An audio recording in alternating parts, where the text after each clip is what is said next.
Company में job करता हूँ। सॉरी, थोड़ा रिपीट कीजिएगा। एक सर मैं कह रहा था, मैं इंडियन सोडा कंपनी में जॉब करता हूँ। हम लोग वहाँ पे एस फोर हाना पे काम कर रहे हैं। तो सर बेसिकली मैं हूँ क्वालिटी डिपार्टमेंट से। ठीक है। तो हमने material management with support to quality management की यूजर कमांड्स पे काम किया हुआ है related to Z K M commands. ठीक है। और इंटरनल डिपार्टमेंटल जो सब टी कोड्स बनाए जाते हैं related to inspection, quality reports and further like that. और सर क्वालिटी। मैंने भी ग्रेजुएशन के लिए अप्लाई किया हुआ है इन ऑटोमोटिव, इन ऑटोमोटिव ना। तो हम्म। उसमें फिर मुझे तकरीबन सब ने ये कहा था कि आप ना सैप प्रोडक्शन प्लानिंग पढ़ो। ठीक। ये सब छोटा सा इंट्रोडक्शन। अच्छा, आगे हमजा शकील साहब।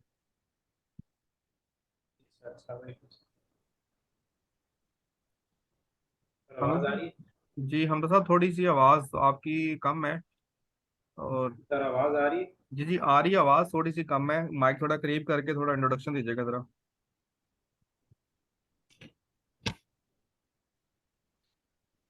अभी आवाज ठीक है सर? जी जी, आ रही है, बोले। सर मैं बेसिकली रहीमियार खान से हूँ और केमिकल इंजीनियरिंग में मैंने ग्रेजुएशन की है 2018 में यूपी लाहौर से। ठीक है। और लास्ट 5 ईयर से मैं सीमेंट प्लांट, चिराग सीमेंट प्लांट पेशावर में जॉब कर रहा हूँ एज अ केमिकल इंजीनियर। ठीक है। सैप को सैप को सर हम as a end user use करते हैं, लेकिन हमारे सीनियर्स, मतलब ठीक है। हमें जिस लेवल पे मैं हूँ वहाँ तक हमें सैप की एक्सेस नहीं दी गई। ठीक है।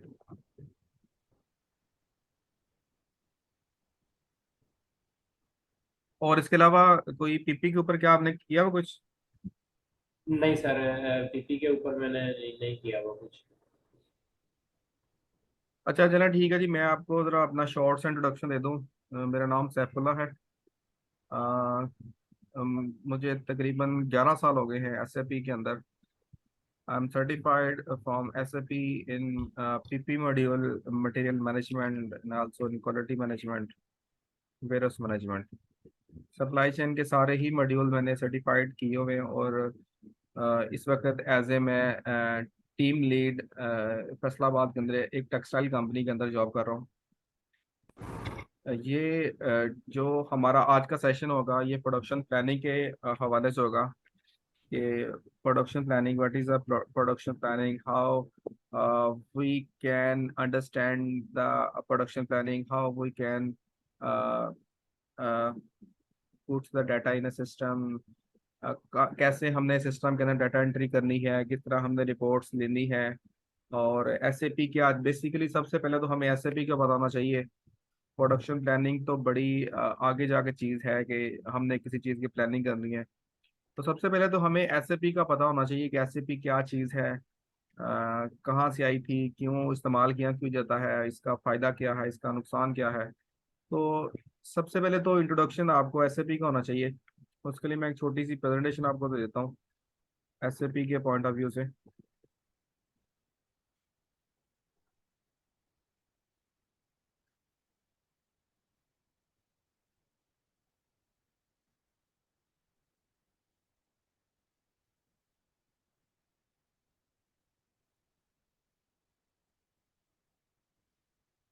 आपको स्क्रीन नजर आ रही है मेरी?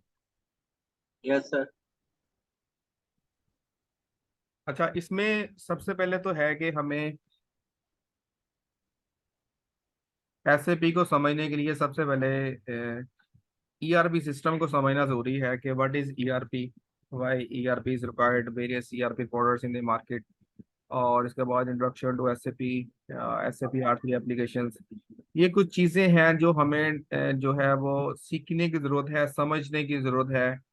तब ही हम एसएपी को समझ पाएंगे कि एसएपी क्या चीज़ है, कहाँ पे इस्तेमाल होता है और किस वजह से इस्तेमाल होता है। ठीक है। Yes sir. अली हसन हमजा, आपको आवाज़ आ रही मेरी? जी। आप जी सर अपना आवाज माइक आ रही है सर। आप अपना माइक ऑन रखें ताकि मैं आप मेरा ओके करते जाएं ताकि आगे चलते जाएं।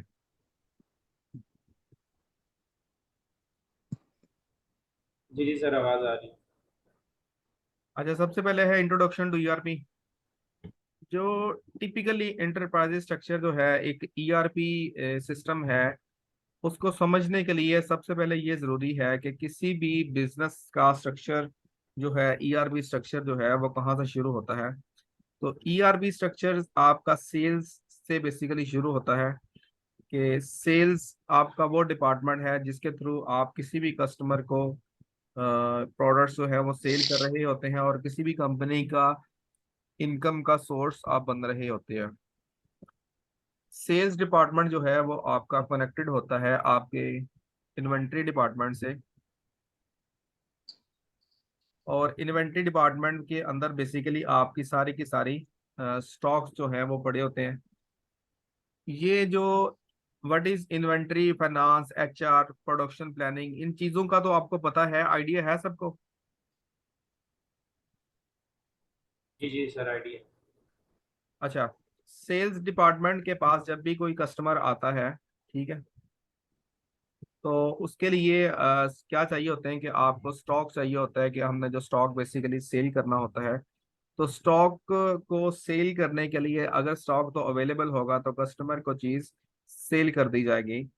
अगर स्टॉक इन्वेंट्री में नहीं है तो फिर क्या करना पड़ता है, हमें स्टॉक बेसिकली प्रोड्यूस करना पड़ता है, जिसके लिए हमें प्रोडक्शन प्लानिंग डिपार्टमेंट की जरूरत पड़ती है। और प्रोडक्शन प्लानिंग को एग्जीक्यूट करने के लिए हमें शॉप फ्लोर की जरूरत पड़ती है। बेसिकली शॉप फ्लोर वो एरिया होता है जहाँ पे प्रोडक्शन जो है वो एग्जीक्यूट हो रही होती है, बेसिकली जहाँ पे चीज़ें बन रही होती हैं। और इसके बाद आपका आ जाता है जी फाइनेंस डिपार्टमेंट। फाइनेंस डिपार्टमेंट में क्या होता है कि हमने जो चीज़ जिस चीज़ का भी हिसाब किताब रखना है, हमने किसी से पैसे लेने, किसी को देने, किसी की कॉस्ट को चेक करने के लिए हमारा फाइनेंस डिपार्टमेंट जो है वो चल रहा होता है। इसके अलावा एचआर डिपार्टमेंट है। एचआर के अंदर हमारे जितने भी एम्प्लॉयज हर डिपार्टमेंट हर मॉड्यूल के अंदर काम कर रहे होते हैं, बेसिकली एचआर जो डिपार्टमेंट है वो इन सारे एम्प्लॉयज मैनेजमेंट कर रहा होता है। तो इस पिक्चर के अंदर अगर आप देखें तो हर डिपार्टमेंट किसी ना किसी दूसरे डिपार्टमेंट के साथ कनेक्टेड है, ठीक है। हर डिपार्टमेंट एक दूसरे डिपार्टमेंट के साथ कनेक्टेड है। इसमें क्या है कि इसमें क्या होता है कि आपका जो कस्टमर है जैसे ही आपके पास आता है, आपकी प्रोडक्ट का आपसे कोई डिमांड करता है, तो सेल्स डिपार्टमेंट जो है वो इन्वेंट्री से स्टॉक चेक करता है और उसको सेल कर देता है। अगर नहीं तो वो प्रोडक्शन डिपार्टमेंट से वो चीज़ प्रोड्यूस करवा के वो आगे सेल कर देता है। ये एक ईआरपी सिस्टम का एक छोटा सा ओवरव्यू है, स्ट्रक्चर है कि ईआरपी क्या चीज़ है। उसके बाद जो ईआरपी है जी, एक की ऑब्जर्वेशंस है ईआरपी के। अ टिपिकल एंटरप्राइज स्ट्रक्चर और company has many departments units. किसी भी कंपनी के अंदर मल्टीपल डिपार्टमेंट्स होते हैं, जैसे कि एचआर डिपार्टमेंट है आपका, अकाउंट्स का डिपार्टमेंट है आपका, ऑडिट का डिपार्टमेंट है, और इसके अलावा आपका कोई सेल्स का डिपार्टमेंट है, फाइनेंस का डिपार्टमेंट है। तो डिफरेंट डिपार्टमेंट्स किसी भी कंपनी के अंदर मौजूद होते हैं। इसके अलावा these department business units continuously communicate and exchange data with each other। और all डिपार्टमेंट्स जो है एक दूसरे के साथ डाटा जो है वो एक्सचेंज कर रहे होते हैं। फाइनेंस को इन्वेंट्री का पता होना चाहिए, इन्वेंट्री को फाइनेंस का, सेल्स को बेसिकली स्टॉक का पता होना चाहिए, और स्टॉक वाले को प्रोडक्शन का पता होना चाहिए। तो ये जब तक एक दूसरे के साथ सिंक नहीं होंगे तो कोई भी ऑर्गेनाइजेशन नहीं चल सकती। स्टॉक वाले को ये नहीं पता क्या चीज सेल करनी है, स्टॉक वाले को नहीं पता प्रोडक्शन में क्या चल रहा है, तो कुछ भी नहीं हो सकता, आपकी कोई भी सक्सेसफुल ऑर्गेनाइजेशन नहीं चल सकती। तो उसके बाद the successful of any organization lies in effective communication and data exchange with in the departments as well as associate third parties such as vendor, outsource and customers। किसी भी ऑर्गेनाइजेशन का आप हर डिपार्टमेंट के साथ कम्युनिकेशन जो है exchange होना बहुत ज़रूरी है। इंटर डिपार्टमेंट्स कम्युनिकेशन नहीं होगी तो आपका कोई भी चीज़ जो है वो इफेक्टिवली ना प्रोड्यूस हो सकती है ना सेल हो सकती है, ठीक है। और इसके अलावा आगे चलें तो enterprise structure system, types of enterprise structure, कितनी तरह के मार्केट में इंटरप्राइज स्ट्रक्चर चल रहे हैं। बेसिकली दो तरह के इंटरप्राइज स्ट्रक्चर मार्केट के अंदर चल रहे हैं। सबसे पहला है डिसेंट्रलाइज्ड सिस्टम। डिसेंट्रलाइज सिस्टम क्या है, या आगे आपको बताता हूँ। और centralize system, what is centralize system. Basically two types of ERP systems in the market। ठीक है, आवाज सबको क्लियर आ रही है? जी सर। जी जी। जी सर। उससे आगे चलते हैं जी, टिपिकल एंटरप्राइजेस बिजनेस प्रोसेस। ठीक है जी।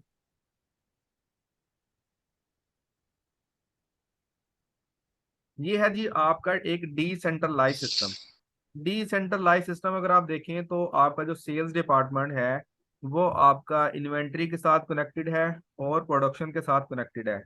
लेकिन आपका प्रोडक्शन डिपार्टमेंट ना इन्वेंट्री के साथ कनेक्टेड है ना सेल के साथ कनेक्टेड है। इसी तरह आपका जो प्रोडक्शन डिपार्टमेंट है वो फाइनेंस के साथ कनेक्टेड है, और आपका जो वेंडर के साथ फाइनेंस डिपार्टमेंट कनेक्टेड है, और प्रोडक्शन जो है शॉप फ्लोर के साथ कनेक्टेड है। इसमें क्या हो रहा है कि हर डिपार्टमेंट जो है वो अपनी एक इंफॉर्मेशन रख के बैठा हुआ है। हर डिपार्टमेंट के पास अपना डाटा है, किसी के पास किसी दूसरे की इंफॉर्मेशन नहीं है। हर एक के साथ सिंगल एरो लगा है, इसका मतलब है कि इस बंदे के पास सिर्फ अपना डाटा है, किसी और का डाटा नहीं है। जैसे कि आपका आप देख लें कि किसी भी पर्सन का जो बेसिकली सिटी का डाटा होता है, आपके सिटी का जो प्रोविंस का डाटा होगा वो आपके प्रोविंस में ही होगा। अगर कुछ लोग सिंध से हैं तो उनका जो डाटा है वो सिंध के अंदर ही पड़ा है, अगर कुछ का पंजाब का है तो पंजाब के अंदर पड़ा है। ये सूबे वाइज या सिटी वाइज जिला वाइज जो ये डाटा जो है ये डिसेंट्रलाइज सिस्टम होता है। इसमें होता क्या है बेसिकली कस्टमर की, इसमें क्या होता है जी, इसका नुकसान क्या था, no real time inventory information.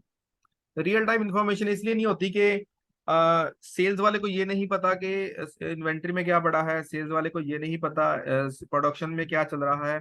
तो ये एक नो रियल टाइम इन्वेंट्री होती है। उसके अलावा loss of revenue and customer satisfaction है। लॉस ऑफ रेवेन्यू में क्या होता है कि आपका एक ही काम हर डिपार्टमेंट कर रहा होता है, और आपकी जो कॉस्ट है वो बढ़ रही होती है। और रेवेन्यू लॉस इसलिए होता है कि कस्टमर की डिससेटिस्फेक्शन होने की वजह से आपका कस्टमर आपको ऑर्डर नहीं देता और आपकी सेल नहीं होती और आपकी रेवेन्यू के अंदर आपका कमी आती है। उसके बाद आती है data maintenance cost goes up. Data maintenance cost जो है वो ऊपर क्यों जाती है, क्योंकि एक ही काम मल्टीपल बंदे कर रहे होते हैं और data basis are out of sync. Database आपकी जो है वो सिंक नहीं होती। Material and inventory cost goes up. ये कॉस्ट इसलिए बढ़ती है कि मल्टीपल पर्सन एक ही काम कर रहे होते हैं। और अगर लेबर कॉस्ट इंक्रीज हो जाती है आपकी, लॉस ऑफ रेपुटेशन और फेसिंग लीगल एक्शंस। ये कुछ जो है डिसेंट्रलाइजेशन के प्रॉब्लम्स हैं जो कि नहीं होनी चाहिए, एक अच्छे सिस्टम के अंदर नहीं होनी चाहिए जो डिसेंट्रलाइज में होती है। उसके अलावा integrating the data becomes is time and money consuming, inconsistence and duplication of data, lack of timely informed leads to cost. ये कुछ डीमेरिट्स हैं डिसेंट्रलाइज सिस्टम के। उसके बाद अगर बात करें सेंट्रलाइज सिस्टम की, तो सेंट्रलाइज सिस्टम में क्या होता है कि आपका डाटा जो है वो सेंट्रली एक ही जगह पे पड़ा होता है, और आपका जो हर डिपार्टमेंट है वो आपका सेंट्रलाइज सिस्टम के साथ कनेक्टेड होता है। आपका सेल्स जो डिपार्टमेंट है उसको किसी इन्वेंट्री या प्रोडक्शन प्लानिंग से पूछने की जरूरत नहीं पड़ती। डायरेक्ट सेंट्रलाइज सिस्टम से डाटा जो है वो फेच किया जाता है और उसके ऊपर काम शुरू कर दिया जाता है। जैसे ही कोई कस्टमर अगर आता है तो वो क्या करेगा, सेल्स वाला सेंट्रलाइज सिस्टम से इन्वेंट्री चेक करेगा और उसको सेल कर देगा। अगर सेंट्रलाइज सिस्टम में इन्वेंट्री स्टॉक नहीं है तो वो ऑटोमेटिक ऑर्डर चला जाएगा प्रोडक्शन प्लानिंग वाले के पास। तो और प्रोडक्शन प्लानिंग वाले के पास अगर चीज प्रोड्यूस करनी है तो वो डायरेक्टली शॉप फ्लोर वाले को नहीं कहेगा, वो सेंट्रलाइज सिस्टम को कहेगा। सेंट्रलाइज सिस्टम आगे शॉप फ्लोर को एग्जीक्यूट करवाएगा, और एचआर जो है वो भी कनेक्टेड आपका होता है सेंट्रलाइज सिस्टम के साथ। इसी तरह आपका फाइनेंस, ये सारी चीजें सेंट्रलाइज सिस्टम के अंदर होती हैं। तो सेंट्रलाइज सिस्टम के कुछ इसी तरह फायदे भी हैं। ठीक है, अगर इनके फायदे की बात करें, benefits, increase revenue and customer delight. Revenue increase होगा इस क्योंकि आपका जो कस्टमर की सेटिस्फेक्शन है वो आपकी ज्यादा होगी और आपका रेवेन्यू इंक्रीज होगा। उसके बाद नो डाटा डुप्लीकेशन है, डाटा की डुप्लीकेशन नहीं होगी। हर जो डाटा है हर जगह जगह पे अलग अलग नहीं बनाए गए जगह पे बनेगा। उसके बाद लेबर कॉस्ट जो है वो डिक्रीजेस, और payment on time, no legal action. ये कुछ बेनिफिट्स हैं आपके सेंट्रलाइज सिस्टम के। सेंट्रलाइज सिस्टम के अंदर आपके हर डिपार्टमेंट एक दूसरे डिपार्टमेंट के साथ सिंक होता है। और बेनिफिट्स हैं इसके कुछ ही और मजीद बेनिफिट्स हैं। eliminates the duplication, discontinuity and reduction data, provides information across department in area time and better reporting system, provides control over various business process. उसके बाद है जी increases productivity, better inventory management, promotes quality records, reduced matter cost, effective human resource management, और उसके बाद reduced overhead and boost profits. और उसके बाद नीचे है जी better customer interactions increased through ERP. और उसके बाद आपको पता होना चाहिए कि मार्केट के अंदर इस वक्त में जो ERP सिस्टम्स हैं, कुछ उनकी एग्जांपल्स है। सबसे पहले SAP है। More than 60% of market shares हैं वो आपके SAP के हैं। हो सकता है ये मेरे फैक्ट्स जो है जो पुराने हो इस वक्त करंट मार्केट के, लेकिन मोर देन 60% ही आपके SAP के हैं। उसके बाद ओरेकल है, उसके बाद बैन है, पीपल सॉफ्ट है, JD एडवर्ड्स है, मार्शल से। ये कुछ एग्जांपल्स हैं ERP सिस्टम्स की जो मार्केट के अंदर इस वक्त चल रही हैं। तो ये कुछ ERP सिस्टम को आप पढ़ सकते हैं। अब हम बात करेंगे SAP की। ERP सिस्टम की हमने बात कर ली, उसके बाद बात करेंगे SAP की। What is SAP? SAP क्या चीज है? SAP stands for System Applications and Products. In data processing, the SAP system is a business software package designed to integrate all areas of business. Founded in Germany 1932, 10 million users, 30,000 installation, 1,000 partners, 21 industry solutions. Customer worldwide, mostly Fortune 500 companies. SAP is the fourth largest software company in the world. तो ये कुछ SAP का introduction है। Basically founded in 1972। 1972 का मतलब है कि ये मार्केट के अंदर बहुत पुरानी चीज है, जो कि कुछ लोगों को अभी तक पता भी नहीं है कि SAP क्या चीज है। आज हम कुछ लोग सुन रहे हैं, उसके बारे में पढ़ रहे हैं या फिर उसको ट्रेनिंग्स ले रहे हैं। तो ये काफी पुरानी है मार्केट के अंदर प्रोडक्ट, जो आज तक हमें पता नहीं चला। उसके बाद SAP के क्लाइंट्स कौन कौन से हैं? SAP के कुछ मार्केट के अंदर जो मल्टीनेशनल क्लाइंट्स हैं उनकी बात करें, ऑटोमोबाइल में सबसे पहले अगर बात करें तो BMW, ऑटोमोबाइल में आपका होंडा, और इसी तरह फार्मास्यूटिकल्स के अंदर आपकी फाइजर कंपनी जो कि काफ़ी आपकी वर्ल्ड वाइड फेमस है, सीमेंस है, और इसी तरह ऑडी है। तो ये कुछ एग्जांपल्स हैं SAP की जो most of the biggest international companies है जहाँ पे SAP आपका चल रहा है। और इसके बाद अगर बात करें मॉड्यूल्स की, तो SAP के अंदर मॉड्यूल किसको कहते हैं? What is module? Basically SAP के अंदर दो तरह के मॉड्यूल जो है वो होते हैं। पहला आपका फंक्शनल मॉड्यूल और दूसरा टेक्निकल मॉड्यूल। फंक्शनल मॉड्यूल के अंदर क्या होता है कि आपके जितने भी आपके प्रोसेस किसी भी इंडस्ट्री के मैप होते हैं, वो सारे के सारे फंक्शनल मॉड्यूल के थ्रू आप SAP को मैप करते हैं किसी भी बिजनेस ऑर्गेनाइजेशन के अंदर।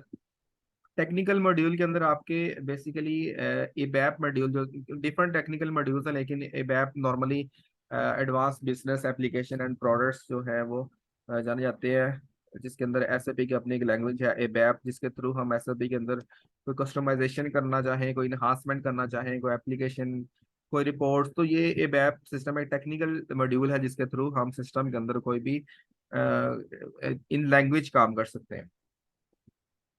उसके बाद SAP फंक्शनल मॉड्यूल्स की बात की जाए तो फंक्शनल मॉड्यूल्स के अंदर SAP के डिफरेंट फंक्शनल मॉड्यूल्स हैं। सबसे पहले सेल्स एंड डिस्ट्रीब्यूशन है। हमारे जितने भी सेल्स और डिस्ट्रीब्यूशन का चीज़ें हैं वो सारी की सारी हमारी सेल्स एंड डिस्ट्रीब्यूशन के अंदर होती हैं। उसके बाद मटेरियल मैनेजमेंट है, हमारी इन्वेंट्री और परचेज से रिलेटेड जितनी भी चीज़ें हैं वो हमारी MM के अंदर, मटेरियल मैनेजमेंट के अंदर फॉल करती हैं। इसके बाद प्रोडक्शन प्लानिंग। प्रोडक्शन प्लानिंग के अंदर हमारी प्रोडक्शन से रिलेटेड जितनी भी है, प्रोडक्शन की प्लानिंग, कैपेसिटी, स्केजुलिंग, ये सारी की सारी चीज़ें हमारी प्रोडक्शन प्लानिंग के अंदर आ जाती हैं। इसके अलावा क्वालिटी मैनेजमेंट है। क्वालिटी मैनेजमेंट अगर हमारे पास हमने चीज़ों की क्वालिटी करनी है परचेज के टाइम पे, प्रोडक्शन के टाइम पे या सेल्स के टाइम पे, तो quality management module basically handle करता है इस सारे चीज़ों को, क्वालिटी मैनेजमेंट के प्रोसेस को। प्लांट मेंटेनेंस जो मॉड्यूल है हमारे प्रोडक्शन के अंदर जितने भी हमारे वर्क सेंटर्स चल रहे होते हैं या फिर हमारे इलेक्ट्रिसिटी मशीन्स प्लांट्स की जितनी भी मेंटेनेंस है वो हमारी सारी की सारी प्लांट मेंटेनेंस के अंदर हो रही होती है। इसके अलावा ह्यूमन रिसोर्स, इसको अभी के लिए फाइनेंशियल अकाउंटिंग है। फाइनेंशियल अकाउंटिंग के अंदर क्या होता है कि हमारा जितने भी अकाउंट से रिलेटेड इंफॉर्मेशन है या उसके रिलेटेड जितना भी डाटा है वो हमारा सारा फाइनेंशियल अकाउंटिंग के अंदर पड़ा होता है। कंट्रोलिंग, जो भी चीज़ हम प्रोड्यूस करते हैं तो उसके ऊपर कौन का आपकी कॉस्ट आती है, तो कॉस्ट से रेलिवेंट जितनी भी चीज़ें आपकी वो सारी कंट्रोलिंग डिपार्टमेंट के अंदर आपकी आ रही होती है। इस तरह फिक्स एसेट अकाउंटिंग का एक सब मॉड्यूल है, fix asset management.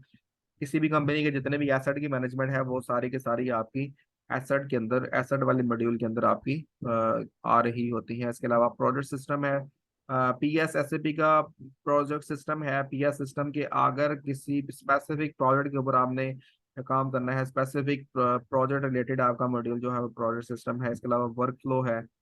Work flow के अंदर आपके जितने भी अथॉरिटी मैट्रिक्स से रिलेटेड जितनी भी चीजें हैं, कि अगर आपने अप्रूवल मैकेनिज्म जो जिसको हम कहते हैं वो सारा वर्क फ्लो के थ्रू आपकी चीजें चलती हैं। इंडस्ट्री सॉल्यूशंस, एसएपी के अंदर मल्टीपल इंडस्ट्री सॉल्यूशंस हैं। आपका इंडस्ट्री सॉल्यूशन है, रिटेल का सॉल्यूशन है आपका, और इसके अलावा मैन्युफैक्चरिंग, ये टेक्सटाइल, ये सारे इंडस्ट्री सॉल्यूशन सिस्टम के अंदर बाय डिफॉल्ट मौजूद हैं। और एंड पे बात करें ह्यूमन रिसोर्स की, एचआर की, तो एचआर डिपार्टमेंट बेसिकली हर मॉड्यूल के अंदर जितने भी एम्प्लॉयज काम कर रहे होते हैं, इस किसी भी ऑर्गेनाइजेशन के अंदर काम कर रहे होते हैं, उन सब को मैनेज करने के लिए जो मॉड्यूल यूज होता है उसको हम एचआर, ह्यूमन रिसोर्स मैनेजमेंट के नाम से जानते हैं। एसएपी का लैंडस्केप जो है वो आपको पता होना चाहिए कि एसएपी का लैंडस्केप क्या है। लैंडस्केप सिस्टम क्या होता है बेसिकली, कि आपकी जितनी भी डेवलपमेंट है वो आपकी सारी की सारी डेवलपमेंट सिस्टम के ऊपर हो रही होती है। ये डेवलपमेंट क्लाइंट है आपका जिसके ऊपर आपकी सारी की सारी डेवलपमेंट हो रही होती है। उसके बाद जो आपकी जितनी भी डेवलपमेंट है वहाँ पे जब आप कोई चीज़ कन्फिगर करते हैं, क्रिएट करते हैं, तो वो उसकी बेसिकली ट्रांसपोर्ट बनती है। तो ट्रांसपोर्ट जितनी भी है वो हम बेसिकली ट्रांसपोर्ट करते हैं क्वालिटी सिस्टम के अंदर, quality assurance system. Quality assurance के ऊपर वो आपका प्रोसेस जो हमने डेवलपमेंट सिस्टम के ऊपर किया होता है वो ट्रांसपोर्ट किया जाता है। तो जैसे ही हम वो process transport quality assurance system के ऊपर करते हैं तो वहाँ पे बेसिकली उस प्रोसेस की टेस्टिंग होती है। उस प्रोसेस को हम टेस्ट करते हैं। टेस्ट करने के बाद अगर हमारी रिक्वायरमेंट पूरी हो जाए तो हम इसको प्रोडक्शन सिस्टम के ऊपर ले जाते हैं।